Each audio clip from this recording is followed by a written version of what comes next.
¿Alguien de vosotros ha recibido alguna vez un correo con una factura de electricidad? ¿Y cuántos de vosotros sois pagado de electricidad? Vale, pues un poco la charla va de esto, ¿no? De correos que recibimos con adjuntos, con enlaces que al principio no deberíamos de recibir, ¿vale? Entonces, me presento, pues soy Jan Martín, ingeniero informático, tengo un máster en seguridad de información de la UOC y aquí pues también por si queréis seguirme o cualquier cosa o lo que veáis. Un poco lo que vamos a ver, el CSIR, lo vamos a ver muy breve ya que vamos a tener ajustados de tiempo y luego pues el análisis de lo que son los maldocs, los documentos maliciosos, explicaré un poco algunos ejemplos, el porqué de ellos y con análisis de maldoc vamos a ver pues algunas herramientas, o los formatos de los mismos, algunas herramientas. La idea era hacer ese manual con una demo, pero no va, es una pena porque estaba chula. Y conclusiones de todo lo que hemos visto, ¿vale? Entonces, ¿qué es el CSIR? Bueno, pues es el Centro de Seguridad TIC de la Comunidad Valenciana. Es el primer CSIR a nivel autonómico de España. O sea, hay varios, pues el CSIR de web fue el primero de ellos.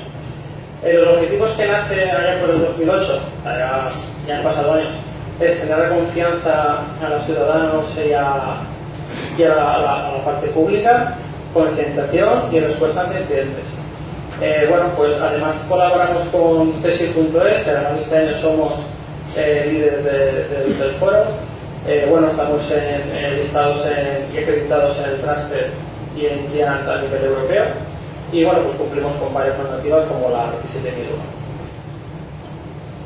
Eso era una parte más global, la visión de pájaro, ¿no? Y algo más técnico de cómo está por dentro montado sería un poco vuestra la presentación. Este es el software un poco que utiliza el grupo y básicamente sería toda la parte protegible, todos los organismos, todas las instituciones, las consejerías, etcétera, estarían aquí dentro. Luego tenemos desplegados ciertos sensores que sería la parte de Argos, donde bien, pues se va recogiendo un montón de información y hay que procesarlo, pero claro, para una persona toda esa cantidad es abrumadora. Entonces con Argos lo que hace es un primer filtrado de cosas más críticas y aquí se generan unos ciertos eventos que se transmiten a través de un bus de datos pues a lo que sería el Triton, que ya los corre de una forma más avanzada, para finalmente con EMAS pues el técnico, que sería pues, en este caso yo o cualquiera de mis compañeros, gestionar el incidente y luego ya lo veríamos pues qué hay que hacer en él. Por otra parte estaría lo que es Carmen, que busca, es un poco todo lo mismo, pero busca amenazas avanzadas, es otra forma de ver el escenario. ¿Vale? En cuanto a la parte pública, la que podéis ver, digamos, los ciudadanos, sería nuestro portal, que es un portal que todos los días publica noticias, alertas, desde donde podéis reportar incidentes. Esos correos que os han llegado de facturas, pues los podéis reportar ahí, nosotros los lamentamos. Además, pues bueno, se publican cursos, hay cursos, tenemos varias guías, o sea, la verdad que se da se hace bastante esfuerzo hacia el ciudadano. Vale, esto no es una nueva etapa, lo pasaría rápido, porque bueno, hace un par de años, un año se renovó el PRIO que había y entonces se han pensado cosas nuevas, se han mejorado cosas. Bueno, la idea general ha sido proteger lo que son las personas, ¿vale? Este es el plan estratégico que se hizo para conseguir hacia 2020, no lo voy a explicar, pero son 10 ejes de la seguridad y pues cómo hay que ir evolucionándolos para llegar a lo que se prevé que va a pasar, ¿no? Entonces, como plan valenciano de capacitación, la idea general es pues, bueno, dar esa concienciación, esa formación a los empleados de la Generalitat Valenciana, también a los empresarios, pero sobre todo también a los ciudadanos. En definitiva, es que sepan conocer que, bueno, que ya no existen realmente fronteras. Antes tú ibas a la empresa y tenías el firewall de la empresa y él te protegía a ti.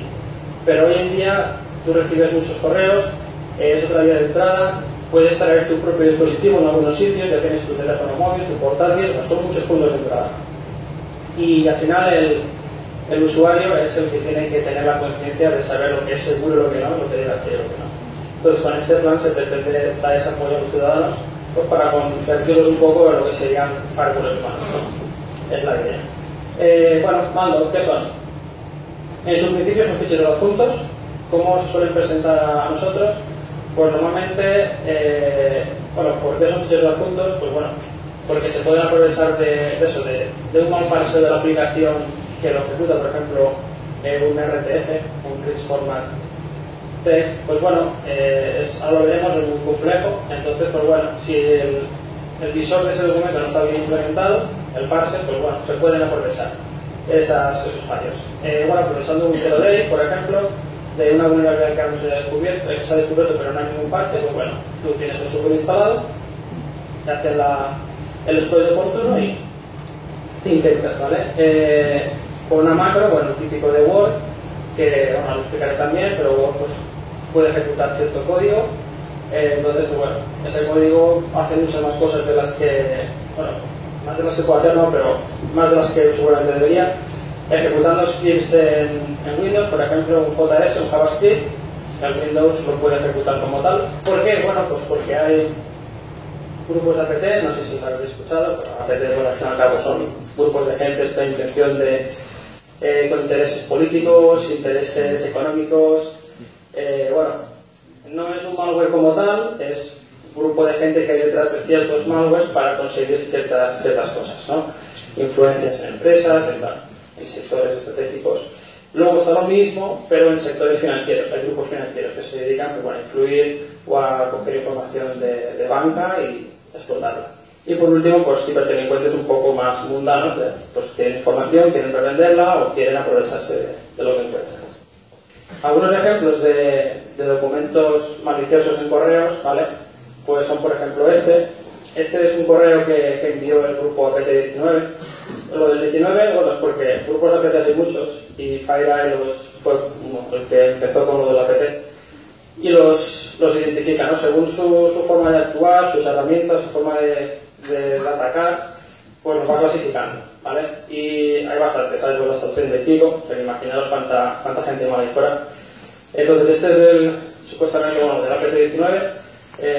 Lo que hacían era que enviaban un documento RTF, ¿vale? Que explotaba pues SCV, pero lo que hacía básicamente era decirle a Word cuando lo abriera que se descargara una plantilla, que es lo del HTA, y esa plantilla realmente lo que había era un PowerShell, para que os hagáis la idea, y ejecutaba ese PowerShell. Entonces ahí hay un fallo de Office o de Word en el que no validaba, pues, pero que se estaba descargando realmente la plantilla.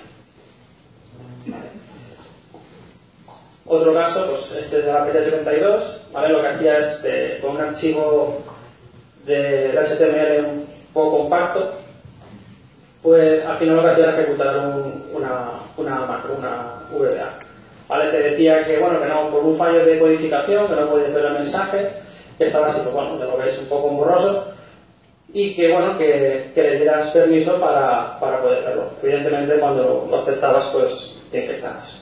Vale, este es del grupo Dridex, en este caso era un punto .2, pero que realmente llevaba un XML y bueno, al final también ejecutaba una máquina. Vale, este es lo mismo, una factura, te llega una factura, te dice pues bueno, esto que veis ahí y el mecanismo es lo mismo que el de antes, pero cuando lo abres pues te llega este mensaje y es la típica barrita de arriba que habéis visto alguna vez en Office de este documento lleva macros, desea ejecutarlas. ¿Cuántas veces lo he dado que sí, sin saber lo que era? Pues cuando le das que sí, permite la ejecución de las macros y en este caso pues te infectas, ¿vale? Entonces, Microsoft dice, pues bueno, esto parece que la gente le da clic, pues vamos a protegerlos, ¿no? Todo documento que venga descargado de internet, pues vamos a denegarle, vamos a verlo solo en lectura para que no puedan hacer nada, ¿vale? Que es pues esto, es un ejemplo, tú te descargas el XLSX, lo abres y te dice que no, que está protegido y que no puede hacer nada, ¿vale? Pero, ¿qué pasa? Eso solo lo implementó en Word y en Excel y en PowerPoint, creo. Pero, por ejemplo, no lo descargas el publisher de internet y puedes abrir, por ejemplo, en este caso, la calculadora. Y entonces la calculadora dice cualquier otra cosa. Vale. Pues nada, aquí os presentaron un poco los formatos que hay para este tipo de cosas y cómo evitan también el filtrado este de Microsoft que os comentaba. ¿Vale? Lo que voy a explicaros es los formatos ofimáticos de RTF, DOC, WX, el PDF, ¿vale? Pero luego sabe también que están pues, de scripting, están JS, VBScript. En cuanto a binarios, pues muchas veces había una oleada fuerte de ISOs que enviaban una ISO. La ISO es el formato por defecto, digamos, del CD, pero el Windows 10 permite montarlo.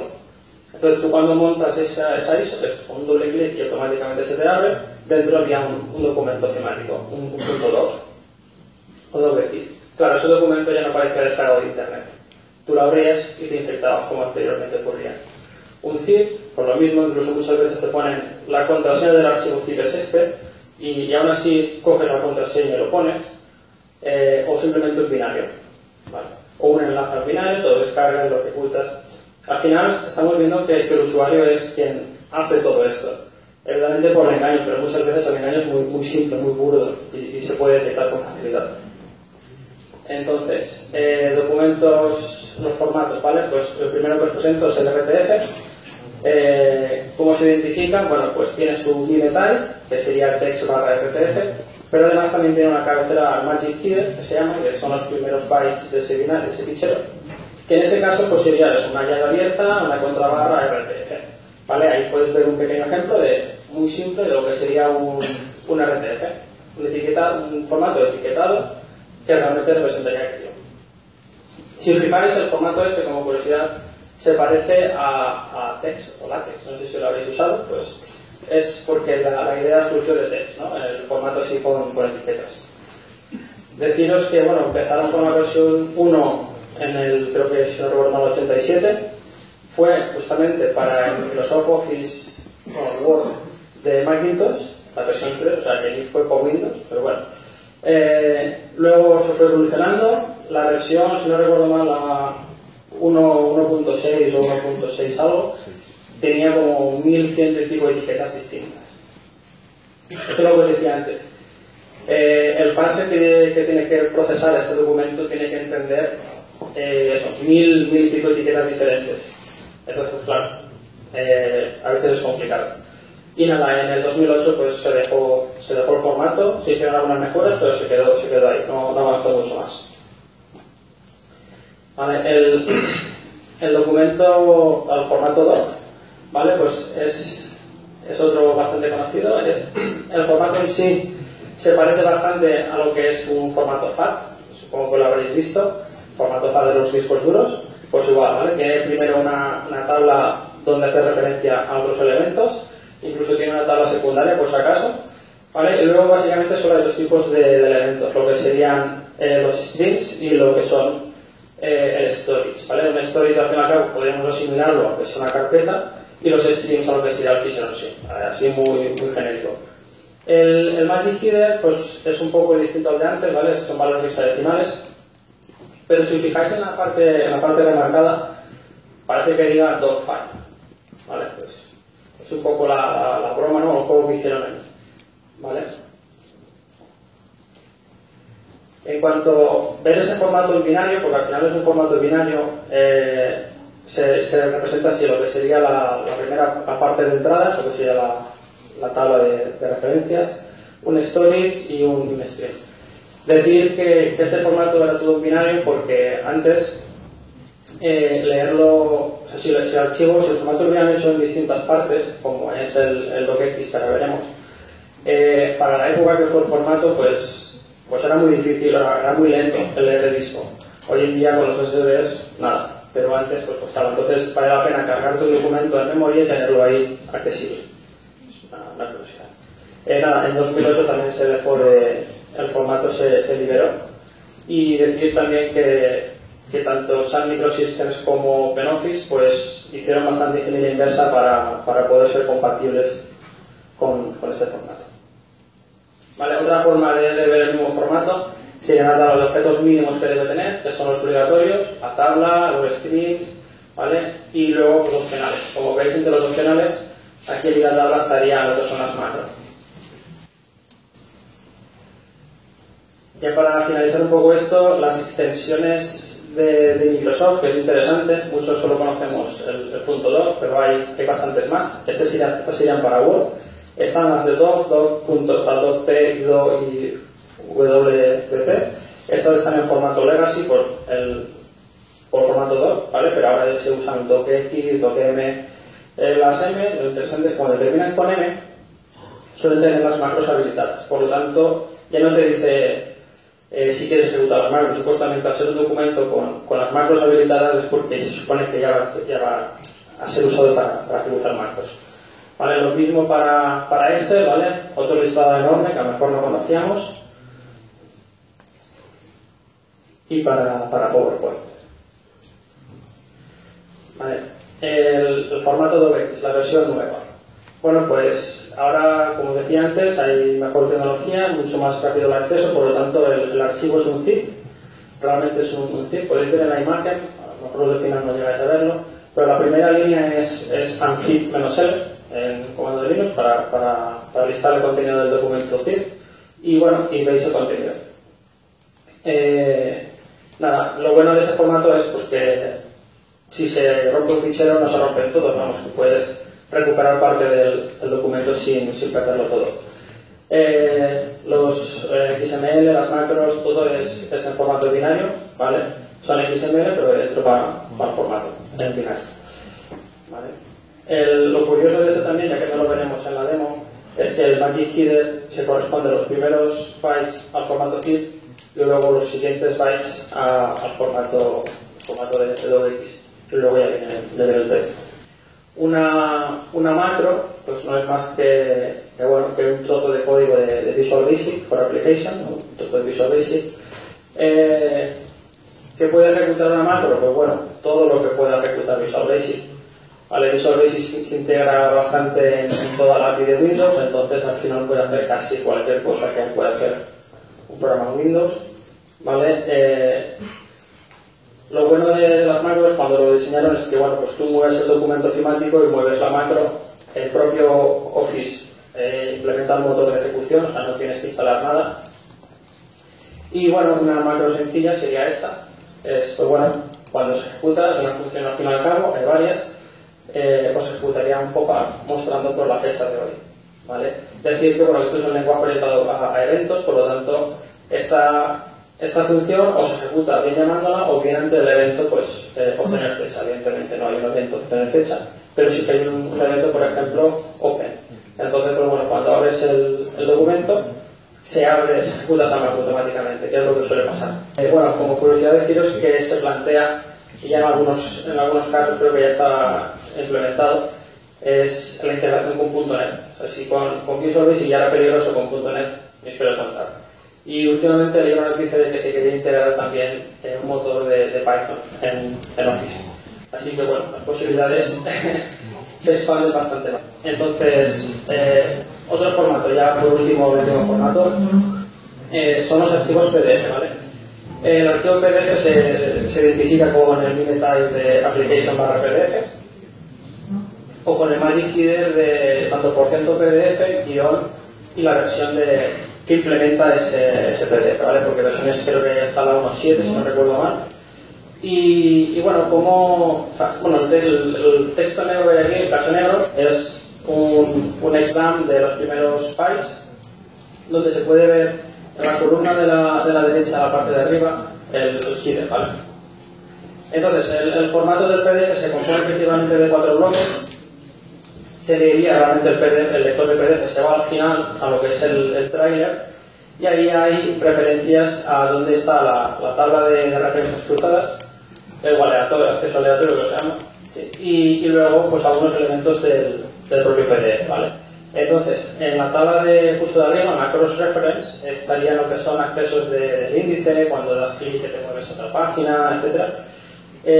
Y luego ya vendría lo que es el body sí que está dentro del cuerpo del documento en sí, ¿vale? Donde están las etiquetas que definen el texto, que están las imágenes, el tipo de letra, etc. Y por último el header, que es lo que se ve aquí. Algunas peculiaridades de este formato es que, bueno, pues los nombres de las etiquetas que usa internamente se pueden codificar en hexadecimal. Los strings de las variables se pueden codificar, se pueden escapar saltos de línea, codificar en octal, en hexadecimal, con espaciados, o sea, una barbaridad. ¿Por qué digo esto? Para el que implementa el lector de PDFs, al final sí que el estándar lo implementa bien, con sus fallos o no, pero bien, pero para nuestras herramientas de análisis de malware o de maldoc, sabemos que los malos se las ingenian para evitar todo tipo de detección, entonces usan estas cosas. Y tenemos que ingeniárnoslas creando parsers, creando herramientas para poder detectar estos casos, ¿vale? Por ejemplo, un objeto dentro del PDF sería tal que este, ¿vale?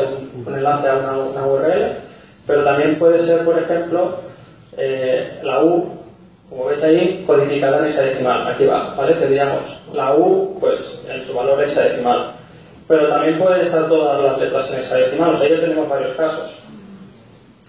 Después, por ejemplo, la cadena de texto.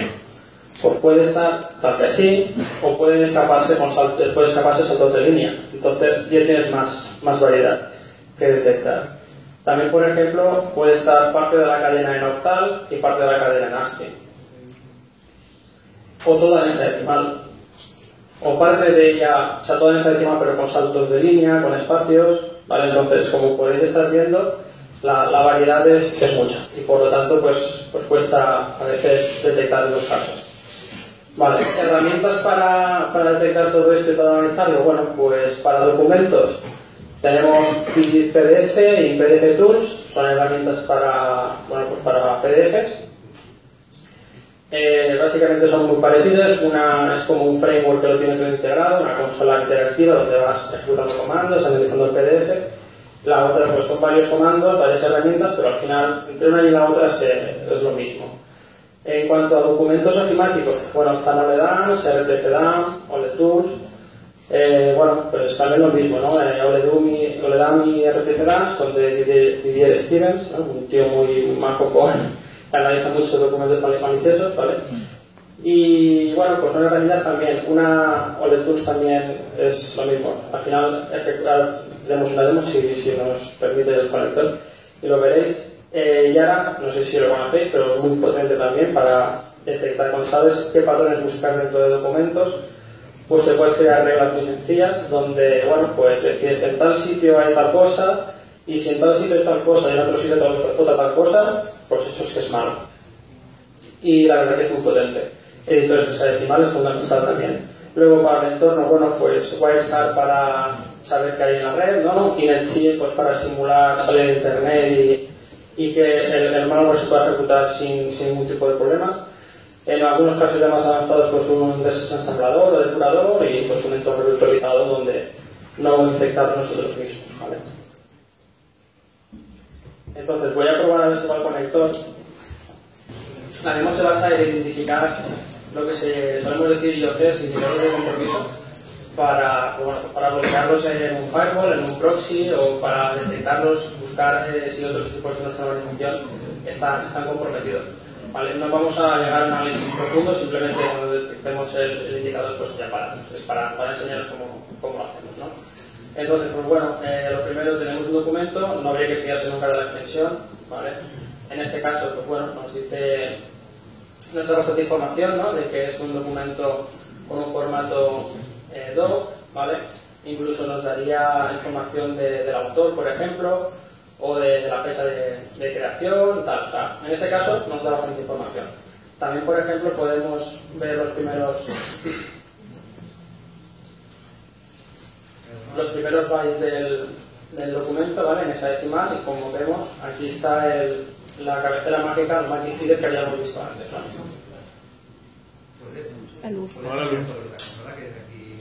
Vale, perdón.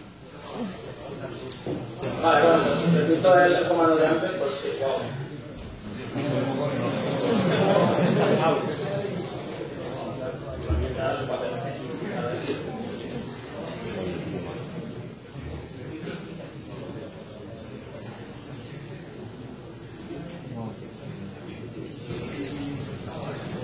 Vale, bueno, no lo habéis visto antes, aquí estarían los bytes, ¿vale? Que hemos indicado antes, los magic hidden. Entonces, más o menos ya tenemos claro que solamente es un documento temático, vamos a por ello con...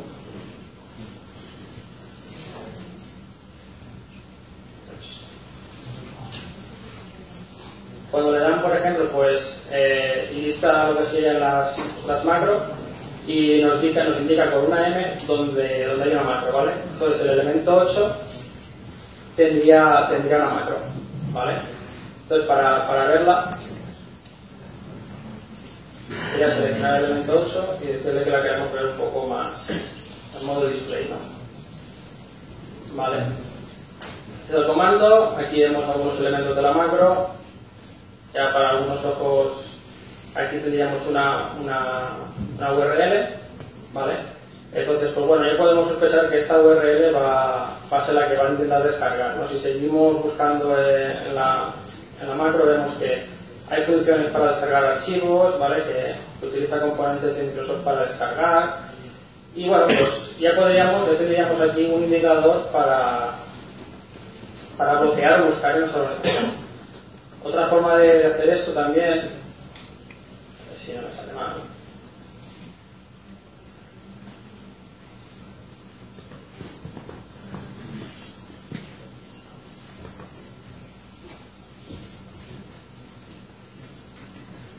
Vale, con los plugins que tiene Oledan, por ejemplo, ya nos habría identificado automáticamente esa URL sin tener que ver nada, ¿vale?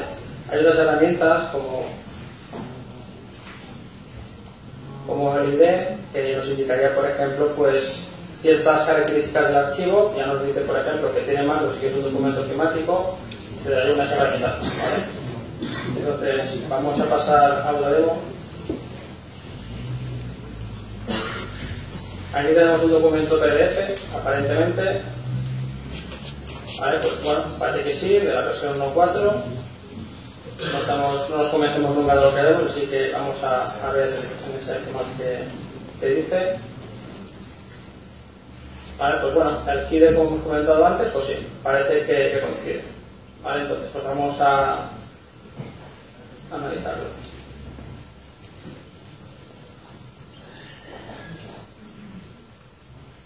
Vale, a menos I para que sea interactivo. Bueno, primero nos da cierta información básica y estática del fichero, pero lo interesante es que aquí ya nos identifica cierto comportamiento malicioso. Vale, entonces, con el comando tree vemos la estructura interna que os comentaba antes, ¿vale? Bueno, pues está anidado y tiene, pues bueno, varios streams, varios, en este caso, archivos embebidos, que ya podemos incluir ciertas cosas, ¿no? De que seguramente este documento PDF no termine siendo realmente documento PDF, ¿vale? Entonces, ¿cómo podemos incluir? Bueno, partiendo del catálogo, que sería un objeto, el objeto 10, pues vemos que tiene un Open Action, o sea, básicamente nada más lo ejecute, va a ejecutar un JavaScript. ¿Qué JavaScript? El que está en el punto 4. Vale, es solamente un string.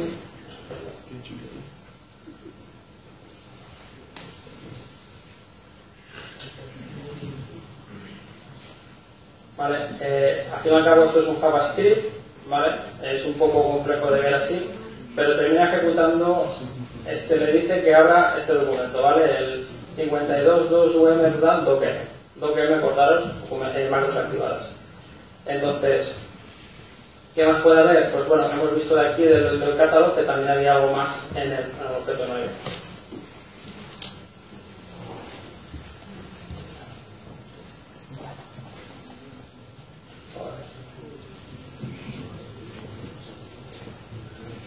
Vale, nos dice que hay archivos embebidos en el objeto 8, pero bueno, siguiendo un poco la ruta, vale, ya tenemos que, bueno, nombra este documento y hace referencia al objeto 3, pues bueno, pues vamos a ello. El objeto 3 da un poco más de descripción del fichero y luego está el objeto 2, ¿vale? Y dice como que el fichero está en el objeto 2. Entonces, sé que es un script, vamos a hacerlo ya rápido.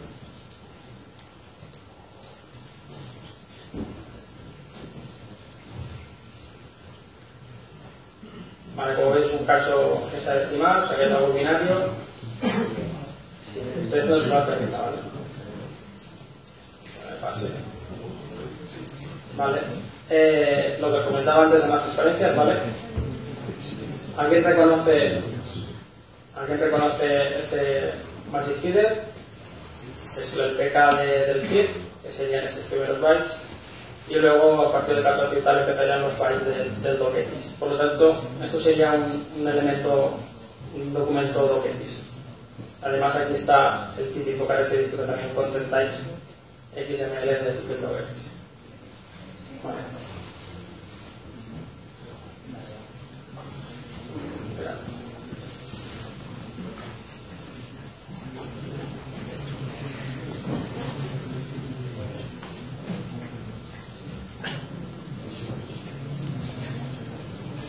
Vale, con esto lo que hemos hecho ha sido volcarnos el contenido a un fichero físico, ¿vale? Y ahora ya podemos, o bien utilizando los comandos que hemos visto antes, saber lo que es. Nos dice que es un documento de Word 2007 Plus, tiene sentido. Bueno, ya sería un poco indagar con los comandos de antes, ¿vale? Por acortar, vamos a hacer la demo 3, no sé cómo vamos de tiempo. Bien, un poco más. ¿Sí? Bueno, pero fíjate que prefiero...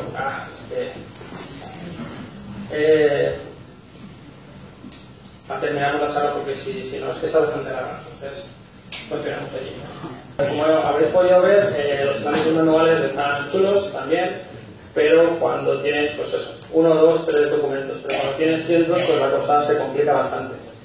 Se complica bastante no solo porque aquí los casos serán bastante sencillos, pero muchas veces el documento que traes no se ejecuta, es malicioso, pero a veces no lo ves, que es lo que era el caso 3, que hacer ciertas otras técnicas para poder verlo, y muchas veces no se ejecuta solo una versión de, o sea, no se ejecutan todas las versiones de un Word, por ejemplo, solo en una específica.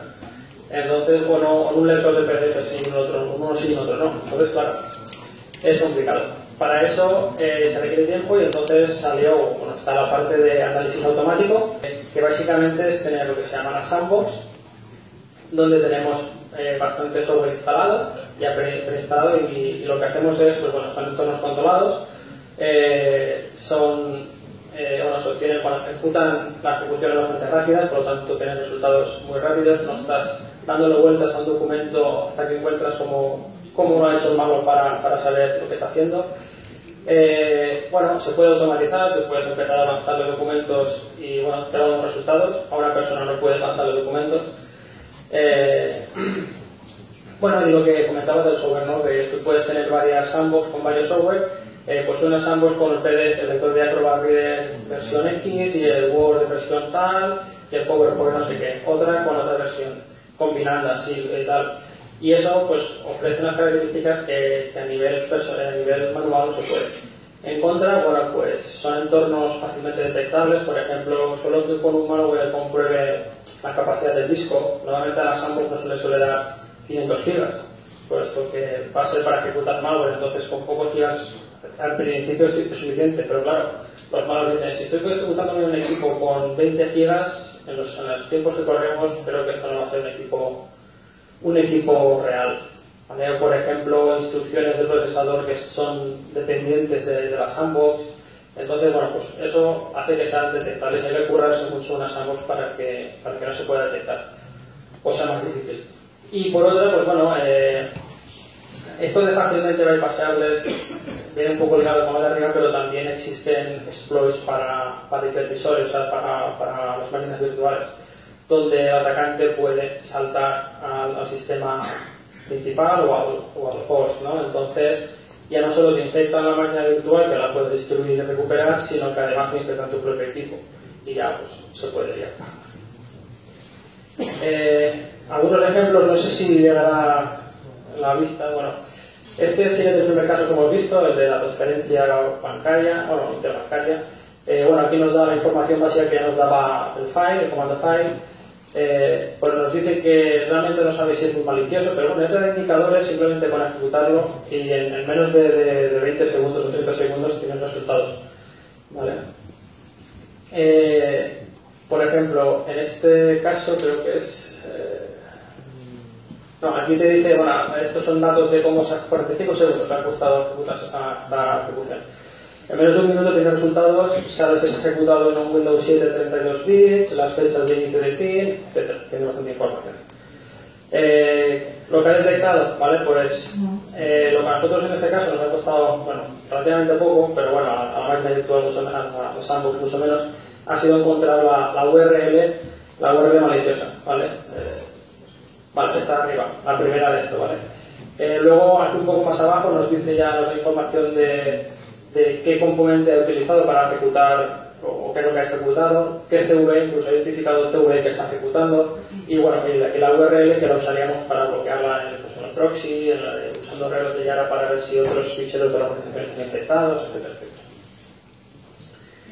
etcétera. Aquí tampoco se llega a ver, pero es la macro que hemos visto, la primera que os he dicho, aquí está la URL, ¿vale? Pues en este caso estaba descifrada, o sea, no estaba codificada, porque los malos las enrevesan mucho para que no se puedan leer, ¿vale? En este caso era muy sencilla, en la demo 3 sí que está un poco más compleja, pero bueno, te intenta descifrar la macro, ¿vale? Entonces te permite ver también que se estaba ejecutando, ¿vale? Esta es la URL del caso 3, ¿vale? Que aparece, el caso 3, lo explico rápido, es un documento doc que no tiene macro, no tiene nada, no es malicioso, pero no es un doc, realmente es un RTF que lleva un doc embedido. Ese doc embedido lo que hace es ejecutar una shellcode que, bueno, al ejecutarse, pues se descarga esto y a partir de ahí ya hace otras cosas. Bueno, pues la demo me pasan 10 minutos, pues bueno, en 45 segundos tienes todo esto. Vale, y para finalizar, conclusiones rápidas, las herramientas de análisis no son perfectas, pues por ejemplo, lo que habíamos visto en el demo 3, tú te piensas que es un documento automático, lo analizas, no hay nada, y puedes decir, bueno, pues es un documento limpio, no está infectado, pero no está, realmente sí que está infectado, ¿vale?